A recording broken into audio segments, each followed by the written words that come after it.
नमस्कार दोस्तों, परीक्षा चिंतन यूट्यूब चैनल में आपका स्वागत है।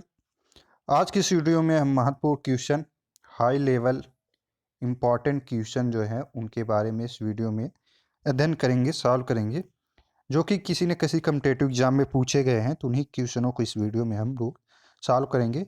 यूपीपी, लेखपाल, वीडियो, टेक्निकल असिस्टेंट, कोई भी एग्ज़ाम देना हो तो उसमें जीके से क्वेश्चन पूछे जाते हैं। तो उन महत्वपूर्ण क्वेश्चनों को हम इस वीडियो में हम सॉल्व करेंगे, जो कि बहुत ही महत्वपूर्ण है।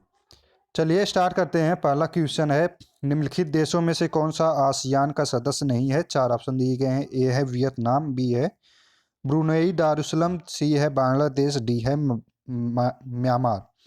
तीन चारों में से आपको बताना है आसियान का सदस्य देश कौन सा नहीं है। तो इसमें सही ऑप्शन जो होगा वो सी होगा। बांग्लादेश जो है वो आसियान का सदस्य देश नहीं है। आसियान जो है उसकी स्थापना कब हुई थी? तो वो 8 अगस्त 1967 को आसियान का संगठन जो है उसकी स्थापना हुई थी। आसियान जो है दक्षिण पूर्वी एशियाई राष्ट्रों का संगठन है। ये भी दे दिया जाता है कभी कभी, आसियान की जगह पूछ लीजिए जाता है। दक्षिणी पूर्वी एशियाई राष्ट्रों के संगठन का समूह में से कौन सा देश नहीं शामिल है? इसकी स्थापना जो है 8 अगस्त 1967 को हुई थी। और इसका मुख्यालय जो है वो जकार्ता में है। जकार्ता कहाँ पे है? ये है इंडोनेशिया में। तो ये पूछा जाता है।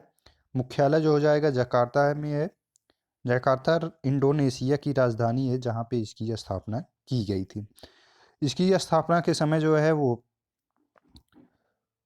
5 देश थे जो कि बैंकॉक घोषणा के द्वारा इसकी स्थापना की गई। इंडोनेशिया, मलेशिया, फिलीपींस, सिंगापुर और थाईलैंड, ये इसके स्थापना के समय ही इस संगठन का सदस्य बन गए थे।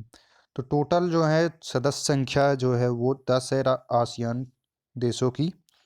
इसमें जो है Indonesia, Malaysia, Philippines, Singapore, Thailand, Brunei, Vietnam, Myanmar, Laos and Cambodia, तो ये जो हैं 10 आसियान के सदस्य देश हैं।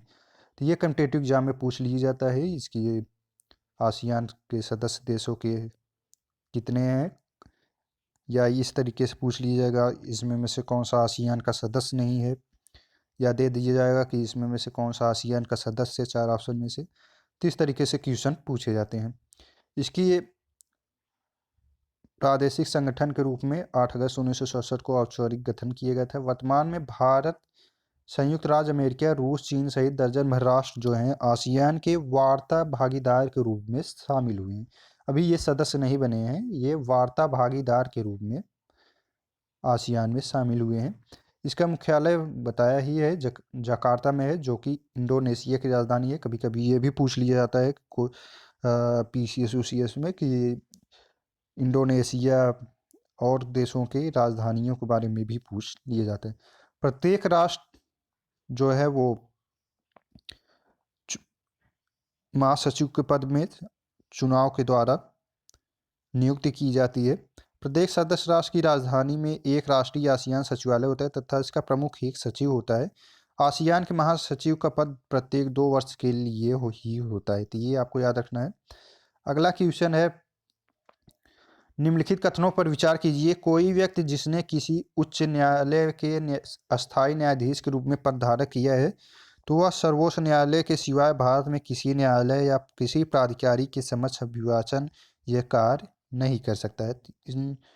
पहला तथ्य हो गया। दूसरा है, कोई व्यक्ति भारत के किसी उच्च न्यायालय के न्यायाधीश के रूप में नियुक्ति के लिए अर्हित नहीं है यदि उसने भारत के राज्य क्षेत्र में कम से कम 5 वर्ष तक न्यायिक पद धारण नहीं किया। ये दोनों कथन जो हैं वो असत्य हैं। न तो एक सही है न ही दो। तो इसमें सही ऑप्शन जो है डी है। भारतीय संविधान में जो है वो अनुच्छेद 220 के तहत जो है यह प्रावधान किया गया है कि यदि किसी व्यक्ति ने उच्च न्यायालय के अस्थायी न्यायाधीश के रूप में पदधारण किया है तो सर्वोच्च न्यायालय और उच्च न्यायालय के सिवाय भारत के किसी न्यायालय या किसी प्राधिकारी के समक्ष अभिवचन या कार्य नहीं करेगा।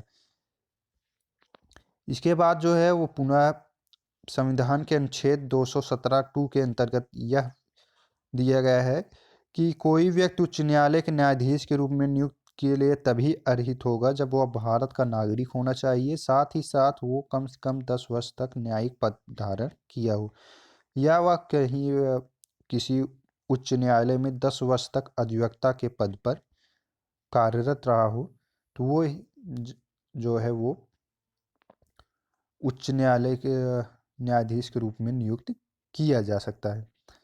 अगला क्वेश्चन है, मैडम भीकाजी कामा से संबंधित निम्नलिखित कथनों पर विचार कीजिए। 3 ऑप्शन है, 4 ऑप्शन दिए गए हैं, उनमें से बताना है। निम्नलिखित विचार दिए गए हैं तो उनमें से कौन सा कथन सत्य है। मैडम कामा ने वर्ष 1907 में पेरिस में आयोजित अंतर्राष्ट्रीय सोशलिस्ट सम्मेलन में राष्ट्रीय ध्वज फहराया था। बी है, मैडम कामा दादा भाई नौरोजी की निजी सचिव रही हैं। और डी है, मैडम कामा के माता पिता जो थे वो फारसी थे। तो इसमें सही ऑप्शन जो है वो बी है।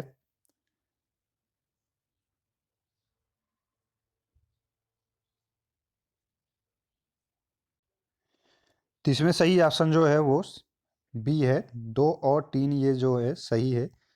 इन्होंने 1907 में ध्वज फहराया था, लेकिन वो राष्ट्रीय ध्वज नहीं था। तो ये आपको याद रखना है। मैडम कामा का जो जन्म है वो 24 सितंबर 1816 को हुआ था। इनके माता पिता फारसी थे। इनके पिताजी का नाम सोराबाजी फ्रामजी पटेल था। इनका विवाह रुस्तम के आर कामा से हुआ था, जो एक प्रसिद्ध वकील और सामाजिक कार्यकर्ता थे।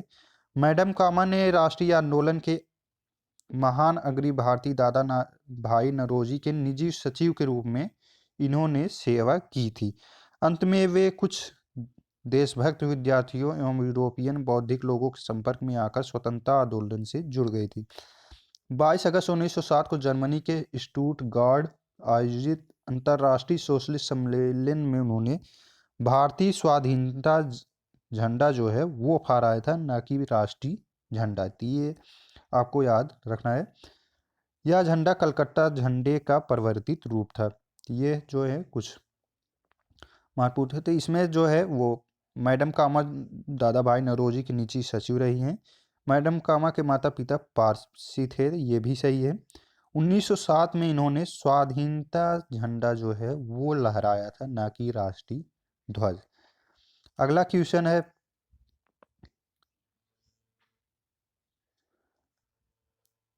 Question number 4। जब राजा वोडियार ने मैसूर राज्य की स्थापना की थी, तब विजयनगर साम्राज्य का शासक कौन था? 4 ऑप्शन दिए गए हैं। ए है सदाशिव, बी है तिरुमल, सी है रंगा द्वितीय, डी है वेंकट द्वितीय। तो इसमें सही ऑप्शन जो है वो डी है, वेंकट द्वितीय जो है वो राजा वोडियार ने जब मैसूर राज्य की स्थापना की थी, विजय साम्राज्य का शासक वेंकट द्वितीय था। राजा वोडियार ने मैसूर राज्य की स्थापना की थी, तब विजय के वेंकट द्वितीय 1586 से 1614 ईस्वी तक थे। वेंकट द्वितीय अरविडू वंश के महानतम शासक थे। वेंकट द्वितीय जो थे वो किस वंश के शासक थे? तो वो थे अरविडी, तथा इसने अपनी राजधानी जो है वो चंद्रगिरी में स्थापित की थी। विजयनगर के शासक जो थे वो उस समय वोडियार जब मैसूर की स्थापना की थी, तो उस समय वेंकट द्वितीय थे और उन्होंने अपनी राजधानी जो है वो चंद्रगिरी बनाई हुई थी। अगला क्वेश्चन है, ओलंपिक खेलों में किस खेल के लिए वेल वार्कर कप प्रदान किया जाता है? 4 ऑप्शन दिए गए हैं। तैराकी, मुक्केबाजी, लंबी कूद, डी है ऊंची कूद। इसमें सही ऑप्शन जो है वो है मुक्केबाजी। मुक्केबाजी के लिए ओलंपिक खेल में वार्कर कप प्रदान किया जाता है। ओलंपिक खेल में मुक्केबाजी खेल में श्रेष्ठ प्रदर्शन एवं तकनीक के बैल वार्कर कप प्रदान किया जाता है। मुक्केबाजी या बॉक्सिंग वर्ष 1908 में ओलंपिक में आधिकारिक खेल के रूप में शामिल की गई। तो ओलंपिक खेल में मुक्केबाजी जो है वो कब शामिल हुआ था? तो वो 1908 में शामिल हुआ। वर्ष 1936 से इंटरनेशनल इमेच्योर बॉक्सिंग एसोसिएशन द्वारा प्रत्येक वर्ष वेल वार्कर कप प्रदान किया जाता है। वेल वार्कर इस एसोसिएशन के प्रथम अध्यक्ष थे। उन्हीं के नाम पर ये पुरस्कार जो है वो दिया जाता है। तो ओलंपिक में मुक्केबाजी कब शामिल किया गया था? 1908 में। ये आपको याद रखना है। बेल वार्कर पुरस्कार जो है वो किस क्षेत्र में प्रदान किया जाता है? तो वो मुक्केबाजी में। अगला क्वेश्चन है, जनवरी 2005 में प्रारंभ किया गया इंडोनेक्स्ट क्या है? 4 ऑप्शन दिए गए हैं। भारतीय पर्यटन की अभिवृद्धि के लिए एक नई योजना।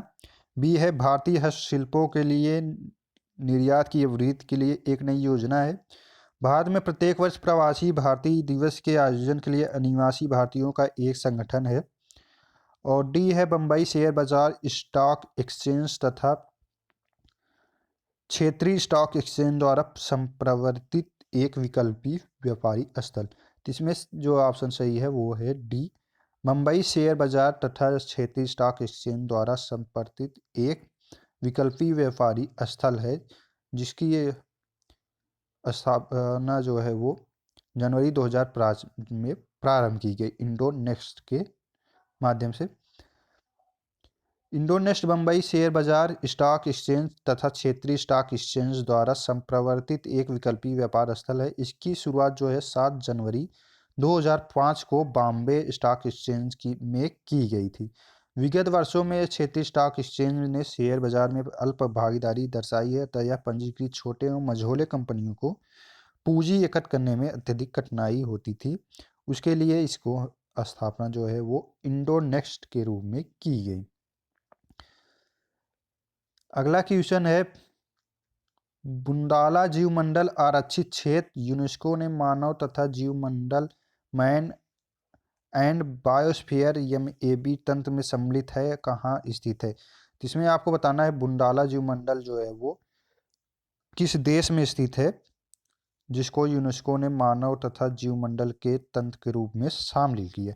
जिसमें सही 4 ऑप्शन है, रूस, भारत, श्रीलंका, बांग्लादेश। इसमें सही ऑप्शन जो है वो है सी, श्रीलंका में बुंडाला जीवमंडल आरक्षित क्षेत्र जो है वो पाया जाता है। बुंडाला जैव रिजर्व जो है वो श्रीलंका के दक्षिणी पूर्वी तट पर स्थित है। इसका केंद्रीय क्षेत्र जो है वो बुंडाला रिजर्व का राष्ट्रीय पार्क भी है, जिसमें 4 लवड़ी जल लैगून जो है वो सम्मिलित हैं। ये लैगून दलदल की पतली पट्टी द्वारा मिली हुई हैं और हल्के तरंगित मैदान है जो निम्न भूमि वाली शुष्क झाड़ी युक्त वनों से ढके होते हैं। शुष्क घास के मैदान एवं और घास के मैदान से भी क्वेश्चन पूछा जाता है, जिसका वीडियो हमने अपलोड किया है, तो वहाँ से जाके आप देख सकते हैं। वीडियो के अंत तक देखें जिससे आपको कोई कन्फ्यूजन न रहे। वीडियो पसंद आया तो लाइक सब्सक्राइब शेयर जरूर करें। तो 2005 में इसे यूनेस्को ने जो है वो जैवमंडल आरक्षित क्षेत्र को मानव तथा जीवमंडल तंत्र में सम्मिलित कर लिया था। अगला क्वेश्चन है, lectures from Colombo to Almora निम्नलिखित में से किस एक के अनुभवों पर आधारित है? ए है वीर सावरकर, बी है एनी बेसेंट, सी है रामकृष्ण परमहंस, डी है स्वामी विवेकानंद। इसमें सही ऑप्शन जो होगा वो डी होगा, स्वामी विवेकानंद के अनुभवों पर आधारित है lectures from Colombo to Almora. इसमें स्वामी विवेकानंद के अमेरिका की उल्लासित यात्रा से लौटने के बाद भारत में उन्हें नायक के रूप में लिए गए और उन्होंने देश भर में घूमकर भाषण दिए। Lectures from Colombo to Almora पुस्तक उनकी इन्हीं भाषणों का संकलन है। जब उन्होंने अमेरिका से भाषण दे के लौटे तो उनको नायक के रूप में माना गया और उन्होंने भारत में जो है काफ़ी जगह घूमकर भाषण दिया। उन्हीं भाषणों के समूह को lectures from Colombo to Almora पुस्तक में संकलन किए गए। इसे आधुनिक भारत का अधिकार पत्र कहा जाता है, चार्टर फॉर मॉडर्न इंडिया भी कहा जाता है। अगला क्वेश्चन है, केरल के कई भागों को समुद्री तटीय बालू में निम्नलिखित में से कौन सा पदार्थ पाए जाते हैं? 4 ऑप्शन दिए गए हैं। ए है इल्मेनाइट, बी है जिरकॉन, सी है सिल्मेनाइट, डी है टंगस्टान। तीन चारों में से आपको मिला के नीचे 4 ऑप्शन दिए गए हैं, तो उनमें में से कौन सा समूह सही है? तो इसमें में सही ऑप्शन जो होगा वो होगा बी, 1, 2 और 3। इल्मेनाइट, जिरकॉन, सिल्मेनाइट ये जो है वो केरल के समुद्री तटीय बालू में पदार्थ जो हैं वो पाए जाते हैं। यदि केरल के कई भागों में मूल्यवान खनिज पदार्थ पाए जाते हैं, परंतु कोल्लम जिले की समुद्री तटीय बालू में बड़ी मात्रा में मोनोजाइट इल्मेनाइट, रूटाइल, जिरकान, सिल्मेनाइट आदि खनिज जो हैं वो पाए जाते हैं। चाइना क्ले अथवा काइलोनिन भी राज्य के कई भागों में पाए जाते हैं। तो चाइना क्ले भी केरल राज्य में पाया जाता है। केरल में खनिजों की पाए जाने वाली मात्रा निम्न प्रकार है। चाइना क्ले जो है 80 मिलियन टन है। सिलिका व क्वार्टर जो है 75 मिलियन टन पाया जाता है। फायर क्ले जो है वो 12 मिलियन टन पाया जाता है। लौह जो है 79 मिलियन टन पाया जाता है। चूना पत्थर 25 मिलियन टन वहाँ पे केरल राज्य में पाए जाते हैं। जबकि बॉक्साइट का उत्पादन जो है वो 11 मिलियन टन किया जाता है। इसके अलावा केरल में इल्मेनाइट, रूटाइल, मोनोजाइट, बोरोफाइट, जिरकान एवं सिल्मेनाइट जो है वो वहाँ के बालू में पाए जाने वाले मुख्य तत्व हैं। तो इस तरीके से कुछ महत्वपूर्ण क्वेश्चन थे, उनके बारे में डिस्क्राइब किया है डीपली में। वीडियो पसंद आया हो तो लाइक, सब्सक्राइब, शेयर जरूर करें। वीडियो देखने के लिए धन्यवाद।